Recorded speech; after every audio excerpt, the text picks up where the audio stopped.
Hey everybody, we are out here on Prettyboy Reservoir, and I just pulled over to get out of the sun for a few minutes, and I was stopping to admire all of the woodwork we've got right here in front of us. I'm only about 10 minutes from the boat launch, but I wanted to stop and do an opening intro sequence right here because this gives you a good idea of how I can come out here and look around and find all kinds of amazing pieces of woodwork for the taking. Now, I've been shooting some video recently about bringing home rocks and woodwork from out here at the reservoir and from my yard and local streams and other environments, and it's been a good conversation. I've gotten a lot of good comments, and so today, while I'm out here, we're going to make our way up to find that other really amazing piece of wood that I found the other day. And we're going to talk about all this kind of stuff and just have a sort of informal little chat.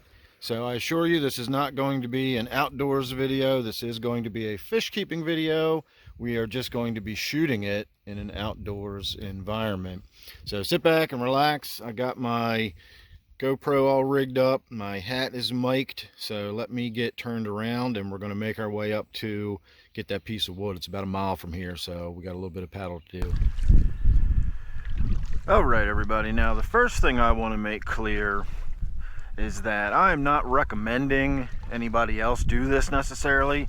I'm not saying don't do it, but I'm not saying that you should go running out and grabbing the first piece of wood you find or grabbing some rocks or anything like that. There are complications you need to consider. If you're talking about rocks, for example, some rocks may affect your water chemistry, and you need to know about that before you go grabbing them and putting them in your aquarium. As far as woodwork, I've never really experienced any kind of woodwork that I've had an issue with, but I've heard people say certain kind of woods will leach toxins into the water and stuff like that. Again, I don't know about that. I'm a little dubious about the whole leaking toxins into the water. But again, I'm not necessarily recommending this to anybody. I'm just showing you what I do and how I do it, and you can make what you want from that.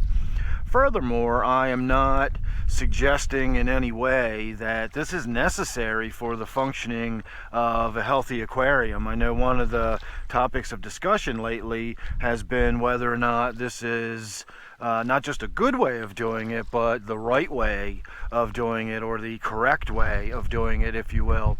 And I really am of the school of thought that there is no correct way of keeping fish. I think our intentions are important. I think our motivations are important, as long as we're doing our best to try to keep fish and we're doing what we think is best within reason. You know, we do need to remember that we're all human and we do make mistakes. Give ourselves a break. It's always kind of easy to give other people a break, or at least it's usually easy to give other people a break. It's not always easy to give ourselves a break, but we are human and we do make mistakes. But as long as our intentions are good, and as long as what we're trying to do is keep fish in a way that's going to be good for the fish and bring everybody some joy and happiness, that's what's important to me. How you go about doing that is up to you, as far as I'm concerned. There's as many ways of keeping fish as there are people that keep them. And that's one of the beauties of this hobby. It's not any specific way of doing it. It all depends on you and your personality, your own sense of aesthetic. A lot of times it just depends on access to what you can get and so on and so forth. Not everybody has a place like this in their backyard that they can just run right out to and collect up some wood. So you keep your fish the way you think is best to keep them. If you like an algae-free aquarium, that's not my thing, but if that's yours, then you go ahead and do that. So getting all that kind of stuff, all the little disclaimers and whatnot out of the way, when I go out looking for woodwork, I generally look for wood that's already been exposed to the elements and is waterlogged. It's, you know, all the bark has come off of it. You know, I look for stuff that's not overly rotten and falling apart. I want something that's still going to be a good solid piece of wood. I'll get years of use out of it. It will eventually deteriorate and break apart in my aquarium. You know, I've had pieces of wood disappear completely over time, but I want to get good use out of it. I also don't want to bring home a bunch of stuff that's going to turn into sawdust or may have ants or insects living inside of it. I'm not concerned that that would be a problem. Again, stuff like that just turns out to be fish food more often than not.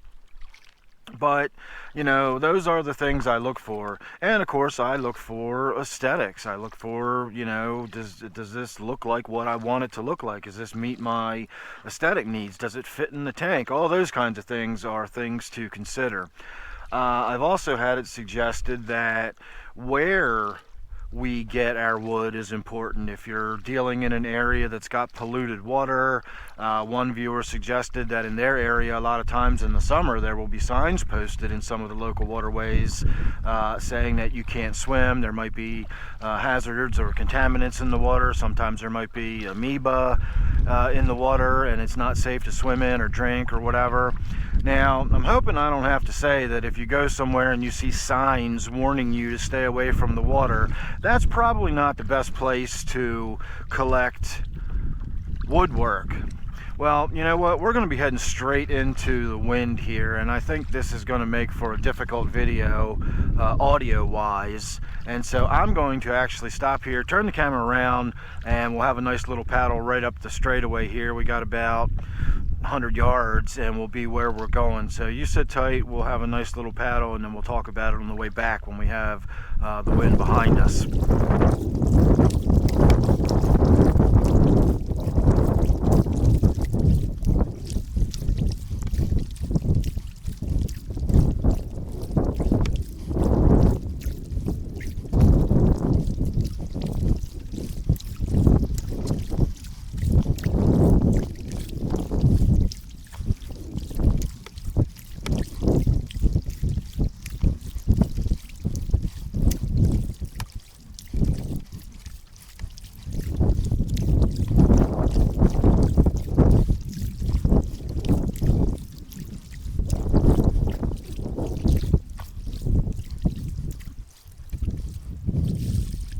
All right, and here we are.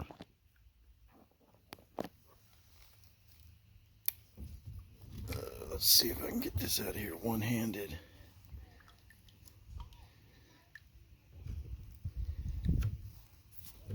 So that is it.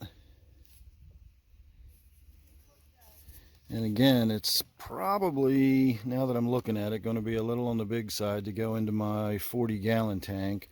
But we'll see, it might. I can put it in there root side down, have it standing up and out of the water. Unfortunately, the waterlogged end is that end, and this end is dry, so that might be a little problematic. It could go on top of my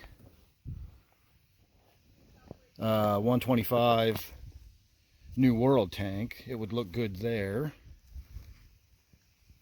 But I don't know, we'll have to see what we do with it. But I really, really like this piece of wood.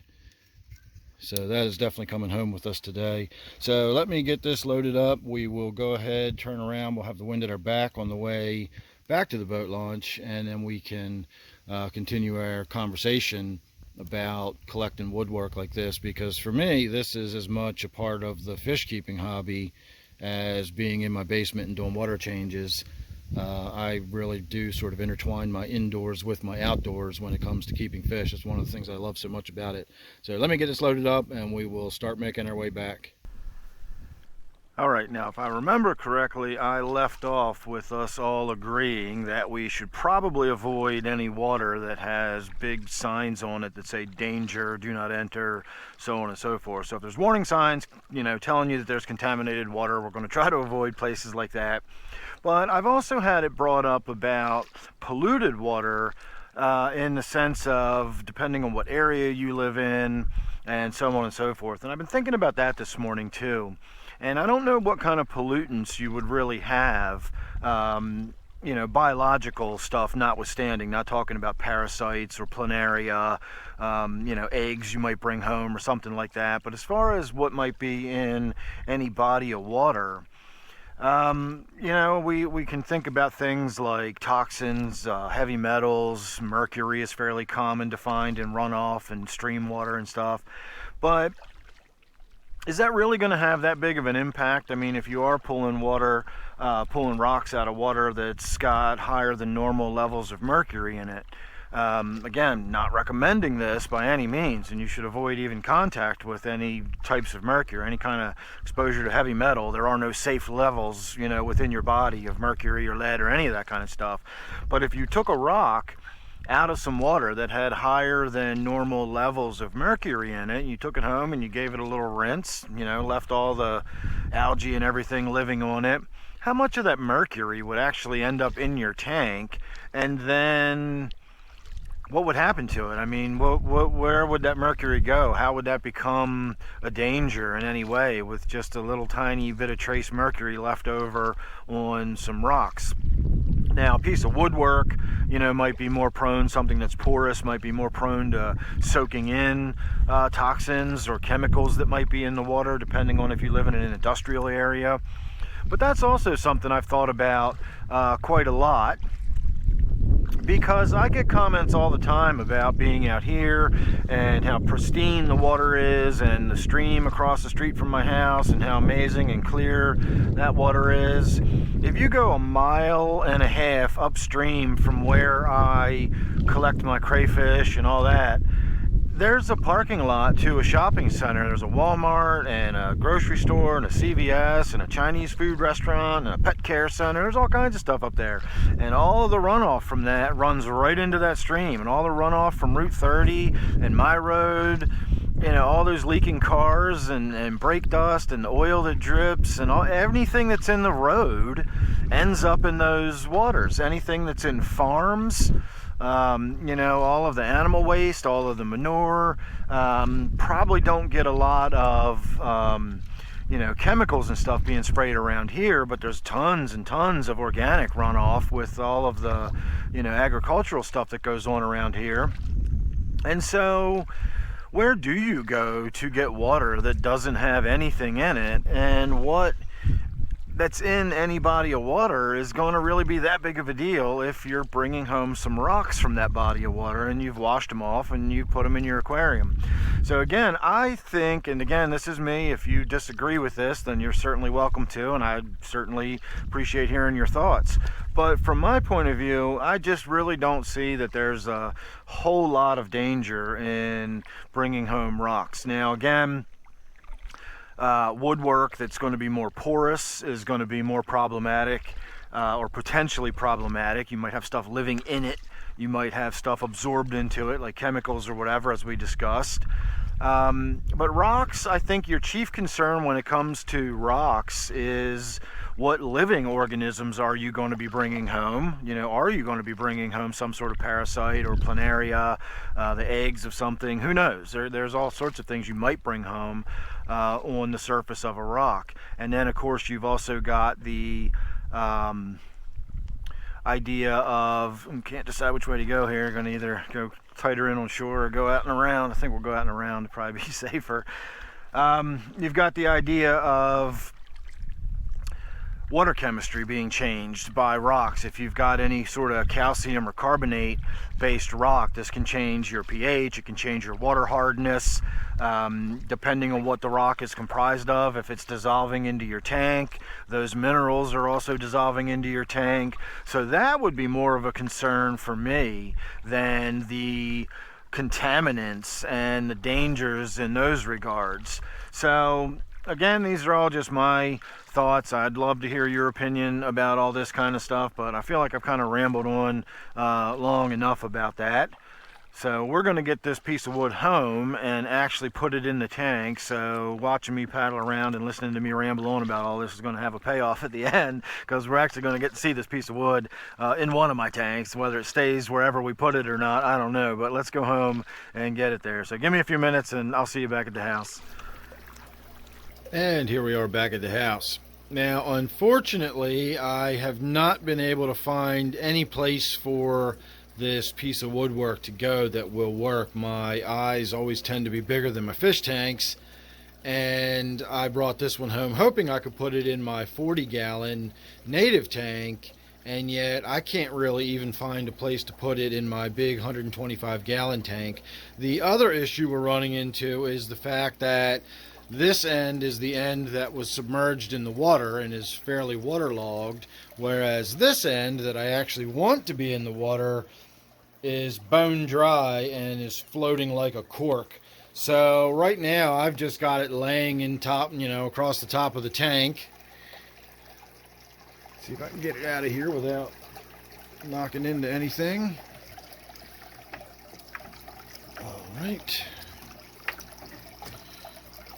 That little bar right there was locked underneath of that brace. So, I mean, you can see it's, if I can get it on here again, almost the length of this 6-foot tank. So what I'm probably going to wind up doing is cutting it,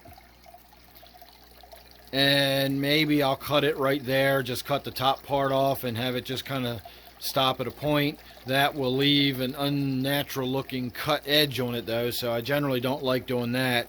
This may wind up simply being top of the tank decor. I can always do something like that, set it up there and have it looking like that. Of course, it's going to dry out. It won't look all nice and beautiful and wet like that. But I don't know. But again, this is all part of the hobby for me. My indoors and outdoors tend to blend together. I'm generally inspired by the stuff I see when I'm out paddling around or out hiking, fishing, or whatever. And I try to recapitulate that a little bit here in the fish room. You can actually see this is a piece that I did something similar with a long time ago. That's the sort of remains of the roots to this little slender tree, and I just wound up laying it across the top of the tank because I couldn't fit it in. This massive piece in there that is basically a huge chunk of fallen log and sticks all the way up well past the top of the tank. That is all one big piece of wood that I found floating out at the reservoir as well. And as I've said before, just about every rock and piece of woodwork you see in any of my tanks is stuff I've collected myself. Excuse me. So you win some, you lose some. I had high hopes for this. I really liked the way it looked. I think it's beautiful, and I may still wind up doing something with it. Another thing I have considered, my waterfall tank is sort of under repairs at the moment, but if we come over and have a look at it, you will see that I've got this big piece of wood here that initially I put in here just so this piece of wood would sort of blend this hard rubber line, and it kind of softens it to the eye and gives you more of the effect of a piece of woodwork right there. So I could always remove that and then stick that other root mass down in here and just make it look like a tree that was growing in the water and eventually died, and then we just have some roots, left over and a tree sticking up out of the water. I don't know.